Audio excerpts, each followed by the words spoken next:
In August of 2016, a public day was held at Mayo Beach Park to discuss the historical, cultural, and social significance of beach resorts in Anne Arundel County in the late 19th and 20th centuries.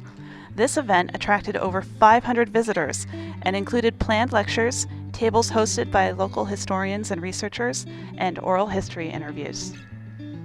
This public day was one of many activities funded by a grant from the Maryland Heritage Areas Authority and the Anne Arundel County Trust for Preservation. Research and implementation of this public education program was conducted by the Anne Arundel County Cultural Resources Division, which manages and documents important historic and archaeological sites in the county.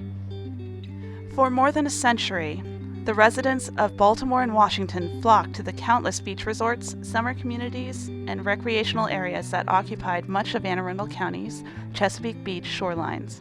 It was here that summertime memories were made involving friends, acquaintances, and families. These places were also where serious social issues played out. For decades, many of Anne Arundel County's beaches were segregated, with the result that African Americans and Jewish Americans created their own private beaches. Several factors led to the demise of the beach resorts. Some beaches refused to comply with the Civil Rights Act of 1964. In addition, the repeal of slot machines in 1968, construction of the Bay Bridge, and the establishment of Ocean City as a highly desired destination brought an end to many Anne Arundel County beach resorts. As the beach resort heyday is sinking deeper and deeper into our past, it is imperative to preserve what remains of this significant period in local history and the roles these places played in shaping communities over time. The following are oral histories collected as part of this project. During the summer of 1950 and 1951, I worked at Mayo Beach. A friend of mine from high school, Bill Cook, got a job there as a lifeguard, and he suggested that I contact them to see if they had any other available spots. And so I did, and the summer of 1950, I worked in the drink stand, you might call it. As a matter of fact, I can remember the soft drinks: Pepsi-Cola, Coca-Cola, orange grape, root beer, 7-Up, and lime. That's what we served there. And I would go in early in the morning, and I worked 7 days a week, and I would put in 10 to 12 hours a day. I got 65 cents an hour during the weekdays and 90 cents an hour on the weekends, and I would go home with a paycheck of usually a little more than $50 a week. But it was a great experience, and I really enjoyed it. Beverly Beach was operated by the Trabling family. Charles Trabling, an elderly gentleman, owned and his family owned the beach, and his family operated it. His son Charles was a county police officer, and I would go in and fix all the drinks and cool them down into these big coolers and put ice on them and water and so forth. And then during the day, I would be in the stand and serve drinks. Beverly Beach was a family beach. You actually had to have a family to go into Beverly Beach. They wouldn't let you in. They had a gate there with a guard, and they wouldn't let you into the beach unless you were with a family. Teens or young people by themselves were not permitted to go in. So it was an interesting experience. Near the stand that I worked at, which was attached to the house that's still there, was the game room. Now the game room was full of slot machines. All nickel slot machines was all we could have in Anne Arundel County at that time. As a matter of fact, Anne Arundel County, I was told, in those days had more slot machines than the entire state of Nevada, which is kind of hard to believe, but probably true, because slot machines are in gas stations and grocery stores and just about any kind of a store that you went to in Anne Arundel County would have a few slot machines.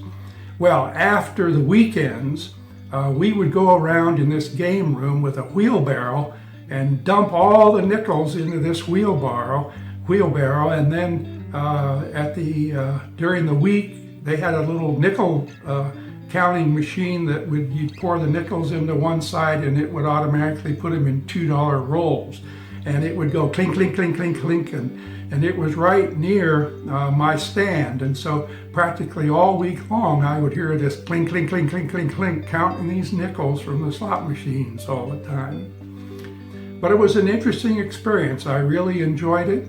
And Beverly Beach today still stands out in my heart as a very warm place. And when the county purchased the property and reopened it for a beach, I was delighted. And I enjoy going out there periodically, and even the old space where I had my drink stand is still there, and it brings back a lot of old memories. In Pasadena and Fort Smallwood, we had so many beaches. Some of them were considered private club beaches, but most of them were commercial beaches.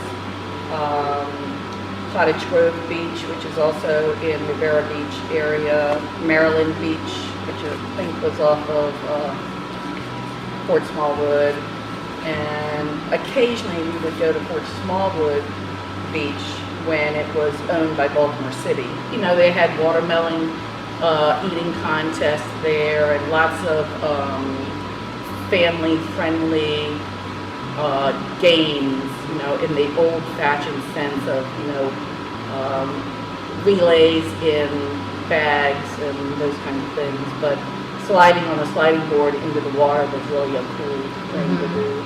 Probably wouldn't pass safety standards today, you know, because it's all metal and I remember the slide was, you know, real shiny metal, and it was hot as heck because, of course, it's in the middle of the sun. I always thought Fort Smallwood was built for the 1812 war. It wasn't built in the 1900s. So, you know, when you go down there and you saw the fort and, you know, the dressing rooms and the changing rooms were actually in the fort walls and all, that was always really interesting. But one of my biggest memories in the 50s, I'm 68, so early 50s, I remember going down there and seeing a chain link fence in the water, going out into the water, and also so they could have sea nettle type nets. But it was one side was for whites, and on the other side of the chain link fence was for blacks, or Smallwood. And it's such a stupid memory. I remember even thinking as a 5-year-old, well, that's stupid. That's not. Had little houses that he built, 20 by 40, where there were bunk beds and bathrooms, and people that worked for him were, they traveled up and down the East Coast. When it was warm, they'd go down south. When it was hot, down south, they'd come up here where it was a little bit cooler. But they just traveled from place to place, and the same people would come back every year to work at Maga Vista. I mean, they sold refreshments, they sold novelties. The lifeguards, on the other hand, he advertised for them. Ed was, I guess he was about 55, so he decided to sell the place. He sold it to 4 investors, and I believe in '64. You know, the Chesapeake Bay Bridge, people go to Ocean City. And now sitting here looking at Mayo, you know, it's just wonderful. You know, bring a lawn chair down, rub your feet in the sand. I go out sailing every chance I get. I use sunblock now, but what do you get from it? You get, you know, people appreciate the water, they appreciate the sand, and I guess that's about all you can get, because how long do we know that the water's going to be as clean as it is to go swimming in? Those old beaches, though, apparently, you know, people think about them, and they were a lot of fun. For more information on the project, please visit www.aacounty.org/CR. Also, look for outdoor signs installed at Beverly Triton Beach and Mayo Beach Parks in Edgewater that interpret the rich history of historic beach resorts in Anne Arundel County.